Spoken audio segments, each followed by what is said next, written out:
What if the greatest tribute to a legend isn't a banner or a statue, but a blueprint, a roadmap for how to say goodbye after the incredible, emotional return of Marc-Andre Fleury on Saturday night?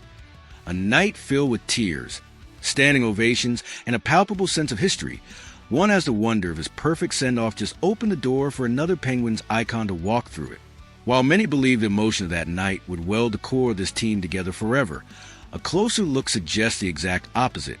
Fleury's heroic welcome home may have just made a trade for Evgeni Malkin more logical and more possible than ever before. Let's first address the rumor that has caught fire in the last 24 hours. Evgeni Malkin to the Florida Panthers. On the surface, it makes a stunning amount of sense. The Panthers are a legitimate Stanley Cup contender who just suffered a catastrophic blow, losing their captain and Zelda-winning center, Sasha Barkov, for at least 7 months to an ACL injury.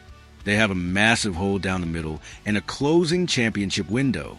Malkin, a proven 50-plus point producer on the final year of his contract, is the perfect short-term, high-impact solution. Thanks to the long-term injured reserve rules, Florida can place Barkov's $10 million cap hit on LTIR, giving them the financial flexibility to acquire a player of Malkin's caliber without mortgaging their future cap structure. It is a perfect storm of need and opportunity for the Panthers. Now, it's crucial to correct the record on Malkin's own feelings. Many have pointed to his comments at the start of training camp about Brad Marchand being traded, and winning a cup is evidence that Gino wants out. As someone who was there for those comments, that is a complete misinterpretation. Malkin wasn't expressing a desire to be traded. He was grappling with the strange and difficult reality of the business of hockey. He said, and I quote, "It's a great story when you see it on TV, but I don't know how I would feel if the team wanted to trade me." He was expressing uncertainty and vulnerability, not a wish to leave. He knows that for every storybook ending like Marchand's, there are dozens that don't end with parade. So, if Malkin isn't actively asking for a trade, why is this different? The answer is the Fleury effect. The single biggest fear for a legacy player facing a trade is the loss of their identity and the betrayal of the fan base they love. Will they be seen as a traitor? Will their legacy be tarnished?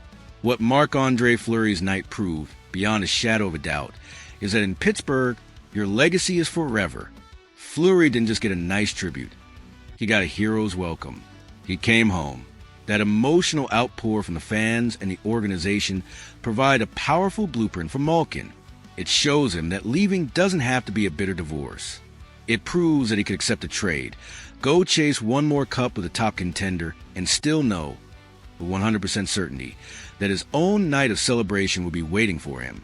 The promise of that future reception could be the very thing that eases the anxiety of saying yes to a move. From Kyle Dubas's perspective, the logic is cold but clear. This is a prime opportunity to kick out the tripod of the core and accelerate the much-needed youth movement. In this purely speculative trade, the Penguins could target a player like Florida's Mackie Samoskevich. He's a 22-year-old former first-round pick with upside, currently on a cheap one-year contract. The Panthers, having traded away many picks and prospects during their cup runs, are thin on future assets, making Samoskevich a realistic centerpiece. For Pittsburgh, it's a chance to get a valuable young player for a 39-year-old on an expiring contract. For Florida, it's the price you pay for a shot at a third straight Stanley Cup. The irony here is almost poetic.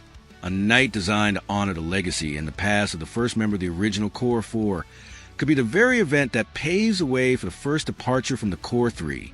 Fleury showed everyone, including his old friend Evgeni Malkin, that you can, in fact, go home again. And that knowledge might just be what gives Gino the peace of mind to leave in the first place, knowing his place in Pittsburgh history is secure and a hero's welcome will be waiting. This is a tough one to even think about, I know, but the logic is compelling. So I have to ask you, does Fleury's celebration change your perspective on a potential Malkin trade? Would you make this deal for a prospect like Samoskevich, knowing it helps a youth movement but closes a legendary chapter? Let me know your gut reaction in the comments. Hit that like button. This is one of the most complex emotional and strategic questions we've faced as a fan base. If you appreciate the deep,